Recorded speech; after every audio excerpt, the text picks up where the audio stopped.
بيبدأ الفيلم بنميدة لما بتصحى من النوم وأول حاجة بتعملها إنها بتاخد تليفونها وبتتابع الصفحات والمواقع اللي متعودة إنها كل يوم تتابعها، وبتكون كل حياة نميدة على التليفون سواء في شغلها أو مع أصحابها. ولما بتخرج مع أصحابها بيتصوروا مع بعض صور كتير جدا وهم بياكلوا وبيشربوا مع بعض، وهي مروحة التليفون بتاعها بيقع منها في الأتوبيس، وبيفضل التليفون في الأتوبيس لحد ما واحد بيلاقيه وبياخده. وبنشوف اللي خد التليفون وهو بيحضر الأكل في بيته، ووقتها تليفون نميدة بيرن، فبيستخدم اللي خد التليفون تسجيل لصوت ست وبيرد بيه على اللي بيتصل، واللي بتطلع إنها جيمة صاحبة نميدة، وبيكلمها بصوت الست وبيقول لها أنا لقيت التليفون في الأتوبيس، تحبي أسلم التليفون للشرطة؟ فجيمة بتقوله إنها هتسأل نميدة وهترد عليه، وبتروح جيمة لبيت نميدة، ونميدة بتفضل تدور على تليفونها بس مش بتلاقيه في أي مكان. وهنا جيمة بتفضل تضحك وبتقول لها إنها اتصلت بيها قبل ما تيجي، وواحدة ردت عليها وقالت لها إنها لقت التليفون. وبنتنقل لبيت جون يونغ علشان نشوفه وهو بيعمل بحث باسم نميدة على السوشيال ميديا، وفي نفس الوقت بتتصل نميدة بيه وبتقوله إنها صاحبة التليفون، وبتطلب منه على أساس إن هو ست إنهم يتقابلوا بعد ساعة في مطعم ميزي اللي باباها بيملكه. ولما بينهي معاها الاتصال بيكتب أكتر من باسورد علشان يفتح التليفون لكنه ما بيقدرش، فبيكسر الشاشة. وبتروح نميدة لأبوها المطعم، وهناك بيحضر لها عصير الخوخ اللي هي بتحبه، ولما بتسأله إذا كان ضاف العصير ده على قائمة المشروبات بتاعتهم بيقول لها لأ لأن مفيش ناس كتير بيطلبوه. وهنا بيتصل جون يونغ بالمطعم وبيقول لنميدة بصوت الست اللي مسجله التليفون شاشته اتكسرت وعشان كده أنا وديته لمركز التصليح ودفعت تمن تصليح الشاشة، وبيديها عنوان المركز وبيطلب منها تروح تستلم التليفون من هناك. ولما بتروح نميدة للمركز بتلاقي ورقة متعلقة على الباب مكتوب عليها إن ممنوع حد يدخل المركز من غير ما يكون لابس كمامة، فبتلبس الكمامة وبتدخل للمركز، وبيكون هناك جون يونغ لكنه بيكون لابس كمامة مغطية جزء كبير من وشه.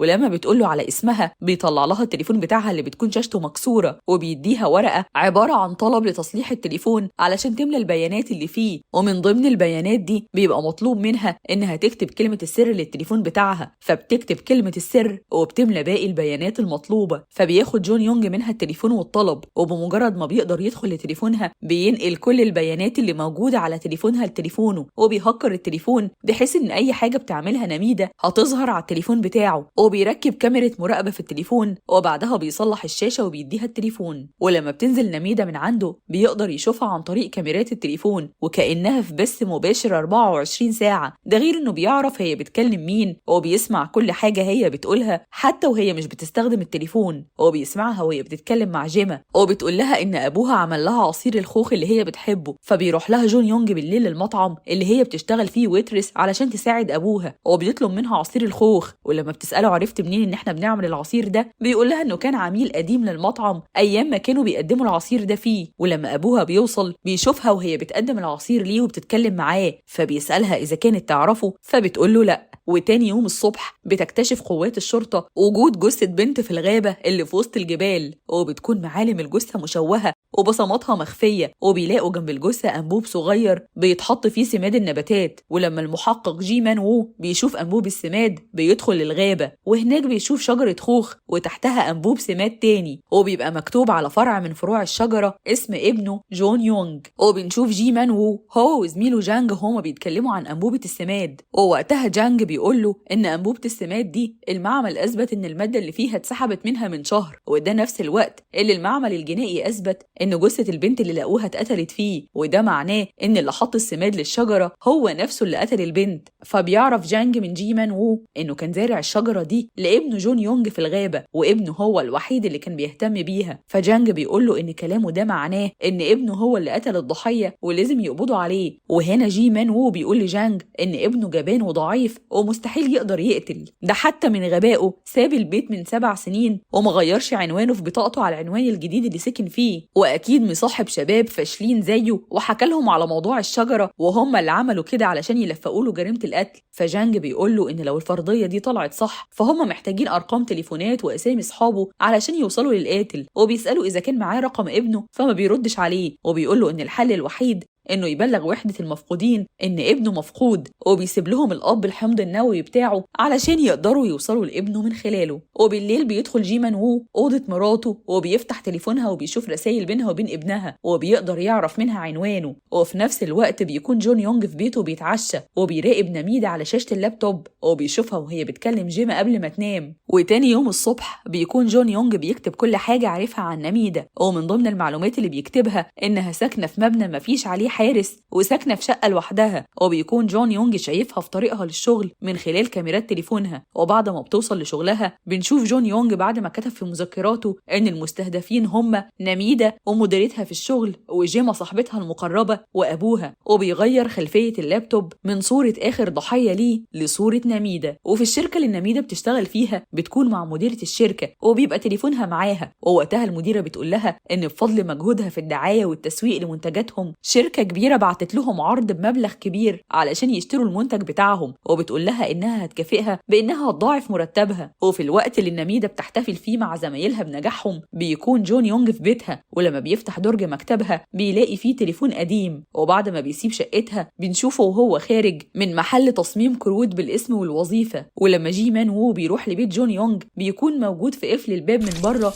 سلك صغير جدا بلون مميز، ولما بيدخل للبيت بيلاقي هناك تليفونات كتير. وفي نفس الوقت لما بيوصل جون يونج للبيت بيلاقي السلك الصغير اللي كان على قفل الباب واقع على الأرض، فبيعرف إن في حد في شقته. ولما بيبص من الشباك من بره بيشوف جي مان وو جوه الشقة، وأثناء كده بيلاقي جي مان وو في البيت صورة للضحية قبل ما تموت مع أمها، وبيلاقي شنطة بيكون فيها تليفونات تاني وكروت عمل بأسماء ووظائف مختلفة، وبيقدر كمان يلاقي مذكرات جون يونج اللي بيكون كاتب فيها تفاصيل حياة ضحاياه. وهنا جي مان وو بيلاقي ابنه باعت له على التليفون رسائل بيبقى مكتوب فيها أهلا يا بابا بقالي كتير ما شفتكش، وبيبعت له صور ليه وهو في شقته وبيدور بين حاجته، وبيكون ده هو اللي كان جي مان وو لسه بيعمله من لحظات. فبيعرف إن ابنه موجود في البيت وشايفه، فبيمشي ورا زوايا التصوير علشان يلاقيه لحد ما بيوصل لسطح البيت، ووقتها بيشوف تليفون مثبت وبيصوره من بعيد. ولما بيرجع لشقة جون يونج بيكون ابنه ساب الحنفية مفتوحة والمية ملت الشقة، وكل الأدلة اللي جي مان وو شافها بتكون اتدمرت. وبعدها بيروح جون يونج للمطعم وبيقابل أبو نميدة وبيطلب منه عصير الخوخ، فأبو نميدة بيقول له إنه ما بيعملش العصير ده غير للعملاء اللي بيتعامل معاهم من فترة كبيرة، وبيقول له إنه شافه من فترة كبيرة في مطعمه ولسه فاكره لأنه ما بينساش أي وش بيشوفه، وعشان كده هيعمل له العصير. ولما بيسأله هتشرب العصير هنا ولا هتاخده معاك بيقول له جون يونج إنه هياخده معاه. وفي نفس الوقت بتكون نميدة في المطعم، ولما بتشوفه بيفكرها بنفسه وبيوريها تذاكر لحفلة الفريق اللي هي بتحبه، وبيسألها إذا كان هيعرف يبيعهم أونلاين ولا لأ، فبتعرض نميدة عليه إنها تشتريهم منه فبيوافق، وبيديها الكارت اللي عمله جديد وبيبقى مكتوب فيه إن وظيفته مهندس إلكترونيات، وبيطلب منها تتصل بيه لو كان في أي مشكلة في التذاكر. وهنا أبو نميدة بيجيب له العصير وبيقول له إنه ما يقدرش يشرب عصير في كوباية بلاستيك في المحل، فبيخرج جون يونج من المطعم. وبنشوف الأب وهو بيوصل بنته لبيتها وبيطلب منها ما تأمنش لجون يونج تاني لأنه شخص غريب، ده غير إنه كذب وقال له إنه من العملاء القدام بتوع المطعم وهو عمره ما شافه في المطعم قبل كده.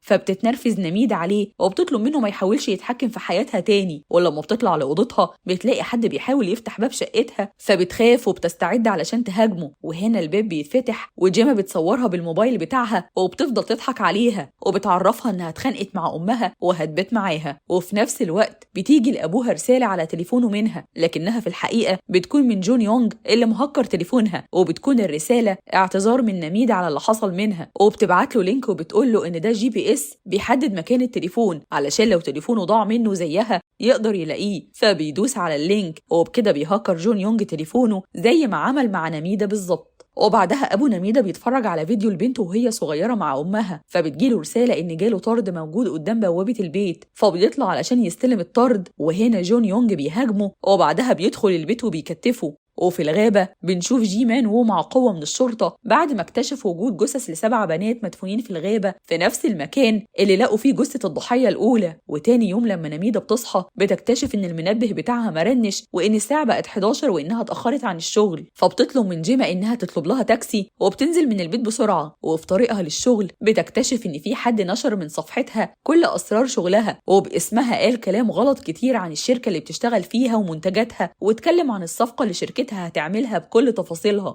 ولما بتطلع للشركة بتلاقي كل زمايلها متضايقين منها، وصاحبة الشركة بتقول لها إن الشركة فلست بسببها وإنها خسرت كل فلوسها، وبتحاول نميدة تدافع عن نفسها لكن مفيش أي حد بيصدقها، والمديرة بترميها بره الشركة. ولما بتخرج من الشركة بتفضل واقفة في الشارع وهي مصدومة من اللي حصل، فبتلاقي جيما قدامها وبتقول لها أنا متأكدة إن مش انت اللي عملتي كده. وفي نفس الوقت بنشوف جون يونج وهو بيشطب على اسم المديرة بعد ما شطب على اسم الأب، وبيكون الدور على جيما، وبتروح نميدة وجيما لمركز الشرطة وبيحاولوا يقدموا بلاغ، لكن الضابط بيقول لهم إن مفيش أي دليل إن مش نميدة هي اللي نزلت الصور والبوستات على مواقع السوشيال ميديا، وبيقول لهم لو قدرتوا تجيبوا دليل على كلامكم ساعتها ممكن تقدموا بلاغ. فبتاخد نميدة جيما وبيخرجوا من مركز الشرطة، وفي طريقهم لمطعم أبوها بتبعت رسائل لكل أصحابها بتعرفهم إن تليفونها اتهكر، وبتبعت رسالة لجون يونج بتقول له فيها إن تليفونها اتهكر وإنها عايزة تقابله في مطعم أبوها. ووقتها بيكون جون يونج شايف كل اللي هي بتعمله من اللابتوب، وبيبقى موجود في بيت أبوها اللي بيكون متكتف جنبه، وساعتها أبوها بيقول له إنه لو عمل أي حاجة في بنته مش هيرحمه. فبيتريق جون يونج عليه وبيقول له ما تحاولش تتظاهر إنك أب كويس، لو كنت فعلا بتهتم ببنتك كان زمانك بتعاملها أحسن من كده. لكنه بيرجع تاني ويقول له بس أنت أحسن من أبهات تانية، أنا أعرف أب ابنه هرب من البيت بسبب معاملته ليه وفضل هربان 7 سنين وأبوه ما فكرش يكلمه ولا يسأل عليه، وإن بسبب الأب ده واللي زيه أنا وصلت للي أنا فيه دلوقتي. وبعدها بتروح نميدة مع جيما للمطعم، وهناك بتقول لها إن مفيش أي حد يعرف أي حاجة عن الصفقة اللي كانت شركتها هتعملها مع الشركة التانية، وإنها ما قالتش لحد غيرها عن الموضوع ده. فجيما بتقول لها إن هي كمان ما قالتش لحد عنها، فنميدة بتقول لها إنها لازم تلاقي اللي عمل كده علشان تبرأ نفسها. وهنا بيوصل جون يونج وبيسألها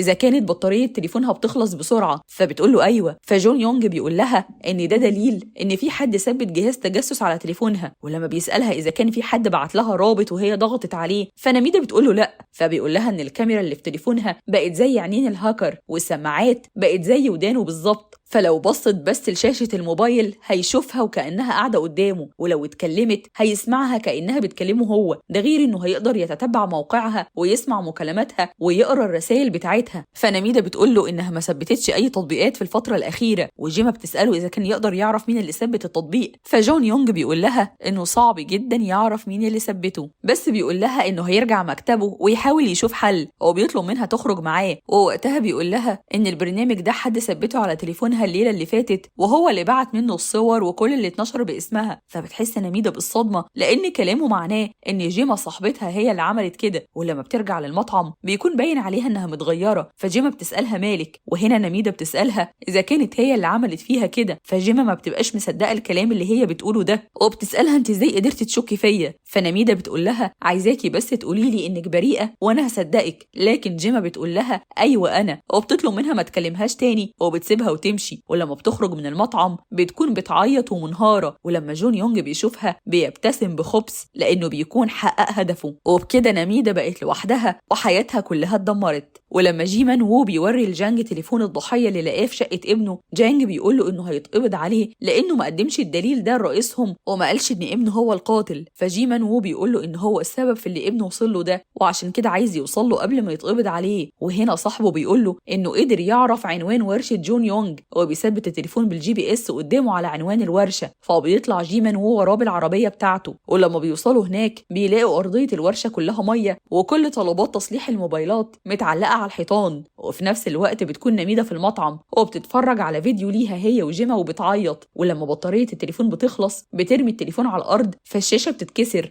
فبتفتكر إنها ودت تليفونها لورشة تصليح قبل كده، وإن برنامج التجسس ده ممكن يكون اتثبت على تليفونها وقتها. وفي نفس الوقت جيمان وو وجانج بيحصروا أسامي البنات اللي في طلبات التصليح، فبيلاقوهم 7 بعدد الضحايا اللي لقوا جثثهم، وبيكون الطلب الثامن باسم نميدة، فبيعرفوا إن هي الضحية الجديدة لجون يونج. وفي اللحظة دي بتوصل نميدة مع ضباط الشرطة لمكان تصليح التليفونات، ووقتها جيمان وو وجانج بيقولوا لضباط الشرطة إن هم كمان ضباط وفي تحقيق سري، وجيمان وو بيقول لنميدة إن صاحب الورشة اسمه جون يونج، فبتقوله إنها عارفاه وإنها تقدر تخليه يجيلها البيت، ووقتها يقدروا يقبضوا عليه. وفي طريقها للبيت بتبعت لجون يونج رسالة وبتقوله إنها عايزاه يجيلها البيت علشان يتأكد لها إن اللابتوب بتاعها مفيش عليه برنامج تجسس. وبيكون جيمان وو وجانج ماشيين وراهم بعربيتهم، ولما جون يونج بيوصل للشارع اللي هي ساكنة فيه جيمان وو بيرفع عليه المسدس وبيطلب منه يقف. ولما جون يونج بيلف وجيمان وو بيشوفه بيعرف إن هو مش ابنه، هو بيسيبه يمشي. وبيطلعوا هما الاتنين لنميدة البيت، فبتقول لهم إنه اتصل بيها وقال لها إنه هيجيلها الأسبوع الجاي، وبعد كده قفل تليفونه. فبيطلبوا منها تبات عند حد واثقة فيه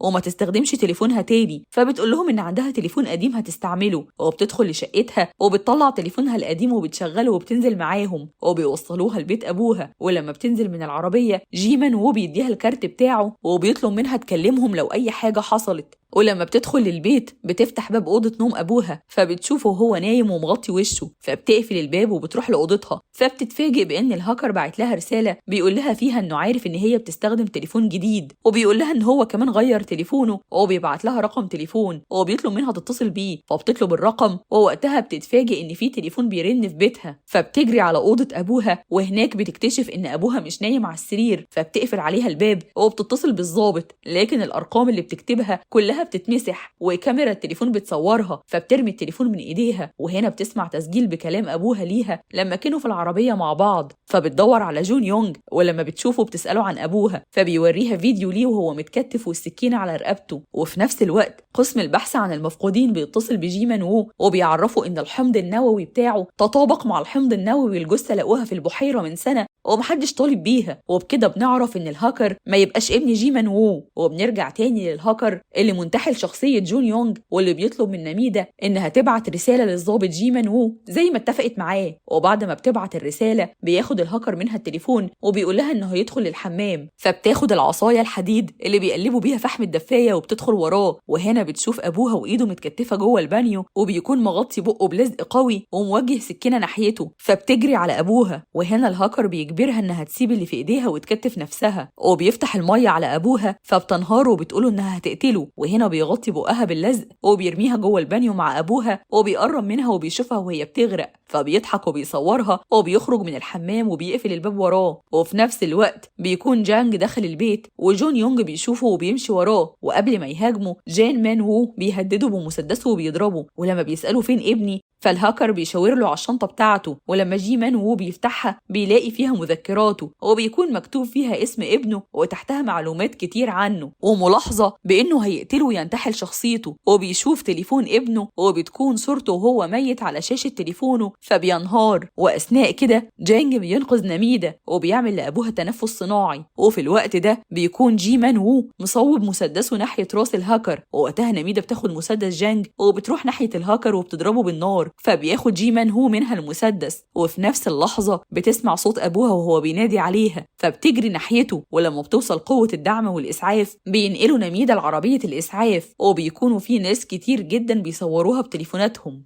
وبعد فترة بتسمع مذيعة في التلفزيون بتقول إن الهاكر اللي قتل أكتر من 8 ضحايا لسه في غيبوبة ومحجوز في العناية المركزة. وبنشوف نميدة وهي مع أبوها وجيما في المطعم، وفي نفس الوقت بتظهر كاميرا موبايل بتكون بتصورها من بعيد. وبكده بيكون خلص فيلم النهاردة. لو عجبك الملخص ما تنساش تعمل لايك وشير وسبسكرايب لقناة اليوتيوب ولصفحة الفيسبوك، ولو بتحب الملخصات الكوميدية تابعوني على قناة وصفحة مروة القاضي.